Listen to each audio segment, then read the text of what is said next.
আসসালামু আলাইকুম বন্ধুরা, কেমন আছো? আলহামদুলিল্লাহ আমি ভালো রয়েছি। আজকে আমি তোমাদের সাথে খুবই ইম্পর্টেন্ট একটি জিনিস শেয়ার করব, সেটি হচ্ছে চুড়ির আলনা। এই চুড়ির আলনাগুলো অনলাইনে কিন্তু অনেক টাকা দাম নিচ্ছে। 2000, 3000 পর্যন্ত, 5000 পর্যন্ত রয়ে গিয়েছে। তো আমি মাত্র 200 টাকা খরচ করে এই চুড়ির আলনাটা তৈরি করে নিয়েছি। তো এখানে অনেকগুলো চুড়ি থাকবে। তো এই আলনা তৈরি করতে প্রথমে এই পাইপ নিয়েছি। তো আপনাদের ড্রেসিং টেবিলের যে মাপ আছে তার থেকে, অর্থাৎ চওড়া মাপ, তার থেকে হাফ ইঞ্চি কম করে পাইপগুলো কেটে নেবেন। আর এদিকে নিয়েছি শোলা। তোমরা এইগুলোকে কি বলো সেটা অবশ্যই বলবার।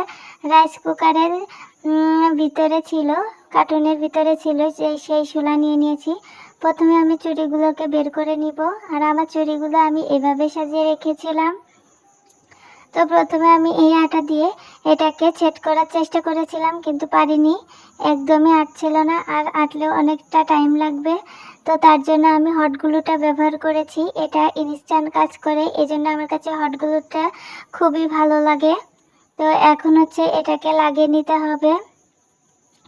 তো এই দেখুন চুড়ির আলনাগুলো এই যে আমি পাইপের মাঝে রেখে দিয়েছি।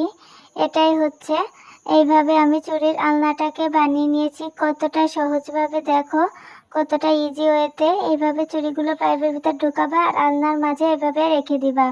তবে এই চওড়াটা, পাইপের চওড়াটা নিবা যতটুকু ড্রেসিং টেবিলের চওড়া রয়েছে তার থেকে হাফ ইঞ্চি পরিমাণে কিংবা 1 ইঞ্চি পরিমাণে কম নিবা। তো বাস তৈরি হয়ে গেল খুবই সহজে চুড়ির আলনা।